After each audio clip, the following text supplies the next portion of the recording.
እውነት ለመናገር ብሩኬ አሁን እየሄድክበት ያለው አካሄድ ጥሩ ነው። በመጀመሪያው ትላንትና አሞኛል ብለህ ነበር። ያው ዛሬ ደህና ነህ፣ እግዚአብሔር ይመስገን። አንዳንዴ ከመጨናነቅም ሊሆን ይችላል ነገሮች የሚመጡት እንደዚህ አይነት ያው ጭንቀት ከህመም ይበልጣል እውነት ለመናገር እና ምናልባት ስትረስ ውስጥ ሆነህ ነው የሆነውና እግዚአብሔር ይመስገን። እንኳንም በሰላም መጣህ፣ እንኳንም ተሻለ። ሀይሚዬ እኔ ቆንጆ ደግሞ አሁን እንደዚህ ምርር ያለችበት የራሷ የሆነ ምክንያት አላት። እሱ ምንድነው? በመጀመሪያ በቀደም የተናገረችው ነገር አለ። ትላንትናም ዛሬም ባለፈውም አንድ አይነት ነገር ነው የተናገረችው። ብሩኬ አንድ ነገር ያልገባህ ነገር አለ። እውነት ለመናገር ሁለታችሁም ስትጎዱ ማየት በጣም ያማል። የምር በጣም ያማል። ሁለታችሁም አሁን ላይ እየተጎዳችሁ ነው ያላችሁት። ሀይሚም ደስተኛ አይደለችም፣ ግን ደግሞ ጥያቄዋን ከልብ አልተመለሰም። ጥያቄዋ በስነ ስርዓት በቃ ሁሉ ነገሩ ያሰበችው ነገር አይደለም እየሆነ ያለው። ብሩኬ ደግሞ አልገባህም ይመስለኛል፣ አልገባህም። ሀይሚን ማጣት አልፈለክም፣ አትፈልግም፣ ትወዳታለህ። ግን ደግሞ ሀይሚ የተናገረችው ነገር አለ፣ እሱን አላደረክም። ሰላም ቤተሰብ እንዴት ናችሁ? ደህና ናችሁ ወይ? እኔ ያለው እግዚአብሔር ይመስገን። በያላችሁበት ዓለም ዳርቻ ሰላማችሁ ብዝዝዝት ትርፍርፍርፍ ይበልልኝ። የኔ ምርጦች፣ የኔ ምርጣ ምርጦች፣ ጨረቃ ፋሚሊ በጠቅላላ ሰላማችሁ ይብዛልኝ። እንግዲህ ብሩኬ ዛሬ መጥቷል።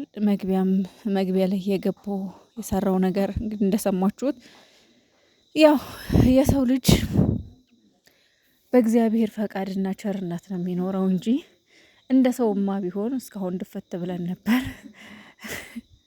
እያለ ነው። እንግዲህ እውነት ለመናገር አሳዝኖኛል ንግግሩ። ምክንያቱም የተረዳሁት ምንድነው ምን ያህል ጫና እንደበዛበት ነው። በጣም ጫና በዝቶበታል። ግን ይህ ሁሉ ጫና ደግሞ ለእናንተ አንድነት እንደሆነ ልትረዳ ይገባል ቡቡዬ። ይሄ ሁሉ ጫና እናንተ አንድ እንድትሆኑ እንደሆነ ልትረዳ ይገባል በመጀመሪያና ሊሰማህ አይገባም። አንተ የሶሻል ሚዲያ ሰው ነህ። ማንም ምንም ቢልህ መስማት የለብህም። ማንም ምንም ቢልህ ጥሩውን ነገር ይጠቅመኛል፣ ይሄ ምክር፣ ይሄ ሀሳብ ቢያንስ ከኔ የተሻሉ ናቸው፣ ከኔ በእድሜም ሆነ በህይወት የበለጡ ህይወትን ያዩ ናቸው፣ በእድሜም ቢሆን ብዙ ከኔ የተማሩ ራት ነገር ይኖራል ብለህ የሚጠቅምህን ነገር ወደ ውስጥህ፣ ማይጠቅምህን ነገር ደግሞ የሶሻል ሚዲያ ሰው ነህ አንተ። ብዙ ነገር ሊደርስብህ ይችላል፣ ልትሰደብ፣ ልትረገጥ፣ ብዙ ነገር። ስለዚህ በቃ እነዚህን ዝም ብለህ ማለፍ ለመሰለህ ቡቡዬ። አሁን አንተ አንዳንድ ሰዎችን ስትወቅስና ስትናገር ነገሮች የባሰ እየከረሩብህ፣ ለምን እንደዚህ አለን፣ ለምን እንደዚህ ይናገረናል የሚለው ነገር የበለጠ ሌላ ችግር ይፈጥራል። ስለዚህ ለእነዚህ አይነት ሰዎች ዝም ይሻላል። ቦታ አትስጥ፣ በቃ መልስ አትስጣ። ከነዚህ ጋር አትመላለስ። አንተ ማንንም አትስማ። ዋናው ነገር አንተ ሀይሚን ትወዳታለህ አይደለ? ሀይሚን ታፈቅራታለህ። ሀይሚን ማጣት አትፈልግም። እንዳየሁ ከሆነ ትላንትናም ዛሬም ሀይሚን ይቅርታ ለማለት በጣም እየሞከርክ እየጣርክ ነው። ትላንትና ጭራሽ አሞህ ነበረ እና ሀይሚዬ ደግሞ ያው በቀደም የተናገረችው ነገር አለ።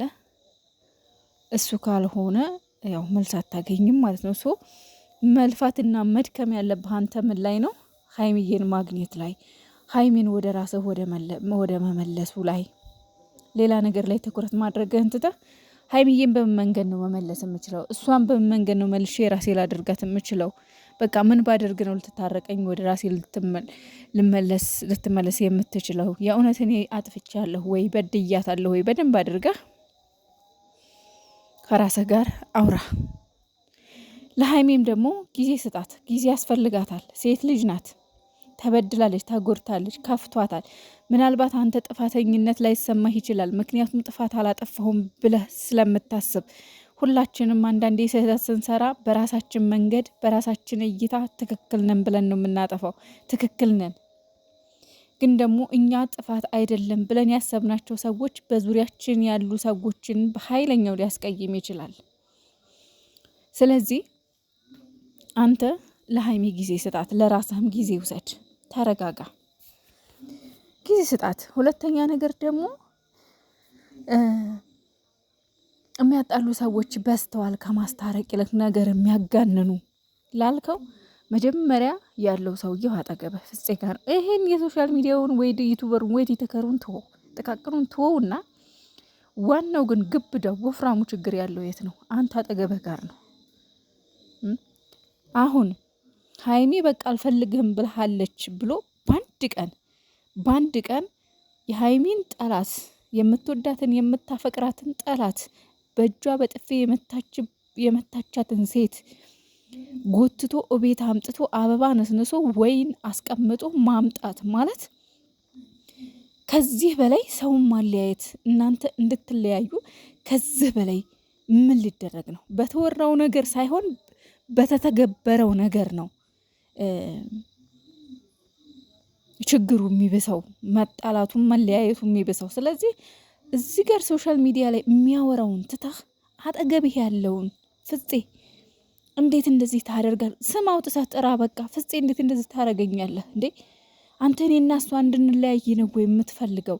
ትናንትና ሀይሚ አልፈልግህም አለች ብለህ እንዴት ዛሬውኑ ሌላ ሴት ጎትተህ ቤት ታመጣለህ? እኔና እሷን በቃ ይሄ እኮ ግልጽ ነው። በቃ እውነት እኔና እሷ እንዴት እንድንለያይ ትፈልጋለህ ብለህ መጀመሪያ ማስቆምና ማስወገድ ያለብህ አጠገብህ ያለው ነው። ሀይሚም አንተ ይቅርታ እንዳትቀበል ያደረገችህ ያንተን ይቅርታ እንዳትቀበል ያደረጋት ምንድን ነው? ይሄ ነው። ገባ ቡቡዬ? በደንብ አስብበት ወንድሜ፣ በደንብ ማለት ነው። ይሄ ነው አንደኛው። ሁለተኛ አብሳለት ተብዬዋ አሁንም ከህይወትህ አልወጣችም ብሩክ። ይሄን ለምን እንዳልገባህ አላውቅም። በእኔ መጨቃጨቅ ጠልቻለሁ ወይም ደግሞ እንለያይ አይደለም ያለችው ሀይሚ። በጭራሽ ሀይሚ ያንተን ማጣት አትፈልግም። በጭራሽ ሀይሚ ያንተን ማጣት አትፈልግም። ከአንተ ጋር መኖር ነው የምትፈልገው። ግን በቃ ጭቅጭቅና ነትርክ ደክሞኛል አለች። ደክሞኛል ጭቅጭቅና ነትርክ። ስለዚህ እኔ እናንተን የሚያጨቃጭቀንንና የሚያነታርከንን ነገር አስወግድልኝ እያለች ነው። ማለትም አብሳላትን ፍፄን የሚያበጣብጠውን በመሀላችሁ ችግር የሚፈጥረውን አረቅልኝ። እውነቴን ነው የምልህ ቡቡዬ።